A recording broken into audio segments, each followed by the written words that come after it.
The vaccines are safe and effective. Previously, I profiled a paper that added up all the deaths caused by medical care in this country, the 100,000 deaths from medication side effects, plus all the deaths caused by errors, etc., concluding that the third leading cause of death in America was the American medical system. It's an underestimate. It's 250,000 from medical errors, like giving the wrong 250,000 a year. Deaths, and that's from Johns Hopkins, so it's not a controversial number. The other number is from prescription medicines taken as directed, and that's from the Journal of the American Medical Association, and that's something around 130 something thousand deaths a year. So put those two numbers together and you take over higher than pulmonary disease for the third leading cause of death by the CDC's number, but the CDC doesn't look at that as a cause of death, right? So it's a little tricky, but the numbers put it the third leading cause, but there are other ways to estimate it because that doesn't include everything. These statistics do not include the number of ADRs that occur in ambulatory settings, so ambulances. Also, it is estimated that over 350,000 ADRs occur in the nursing homes each year. So ask yourself how medical interventions, aka doctors, have contributed to mortality. After all, it was published in one of the most prestigious medical journals, the Journal of the American Medical Association, by one of our most prestigious physicians, Barbara Starfield. Her findings on how harmful and ineffective healthcare could be received almost no attention. Yeah, people don't like their expensive formal education being put into question because they've been so indoctrinated to think that what they're doing is awesome and amazing. Recalling the dark dystopia of George Orwell's 1984, where awkward facts are swallowed up by the memory hole as if they never existed at all. How long did they know that they're the leading cause of mortality? 1978, suggesting about 120,000 preventable hospital deaths. The response? Silence for another 16 years until this scathing reminder was published. If you multiply 120,000 by those 16 years, you get 1.9 million preventable deaths, about which there was near total doctor silence.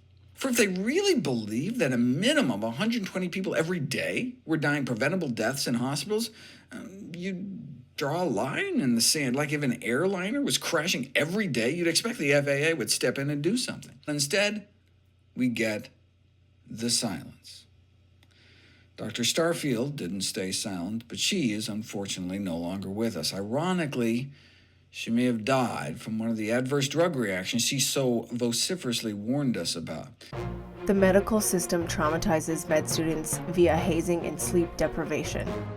It strategically set them up for failure and a type of trauma bonding. But when I started my internship, I was working 36-hour shifts every 3 days. So that's 117-hour work weeks. What's the big deal?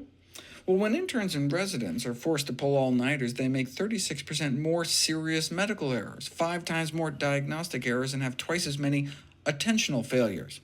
That doesn't sound so bad until you realize that means like nodding off during surgery. The patient is supposed to be asleep during surgery, not the surgeon.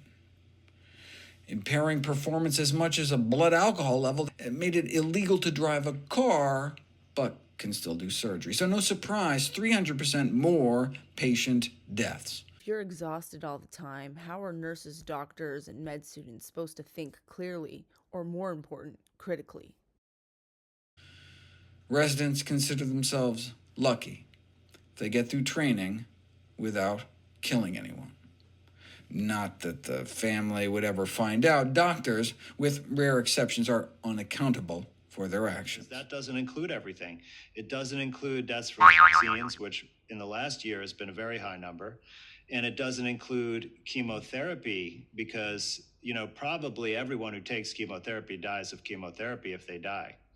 But that's not counted in those numbers. So if we were to be able to get a true number, it might even be the number one leading cause of death. In May 4th, 2021, I posted on my Instagram how to communicate your doctor about the VAERS data.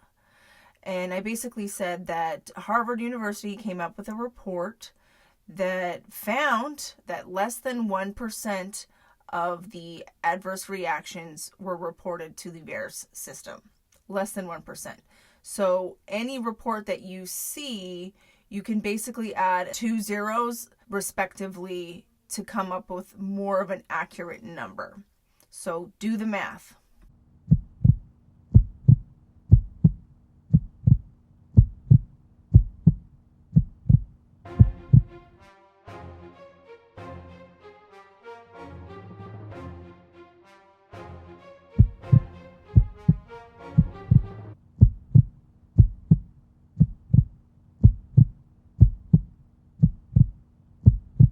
And it's also very important for everyone to know at home that the vaccines are safe and effective. And their marketing campaign is also safe and effective. As I was doing my research, I happened to stumble upon this fun little fact about Haiti. One of the world's poorest countries has one of the world's lowest death rates. How can that be possible?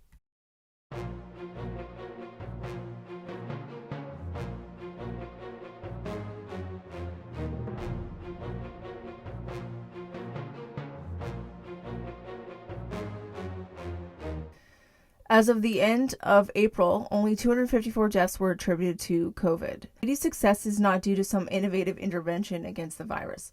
Most people have given up wearing masks in public on the streets of Port-au-Prince and elsewhere, and Haiti has yet administered a single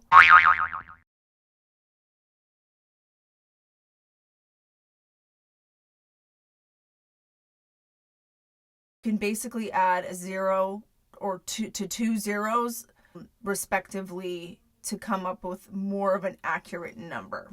So do the math.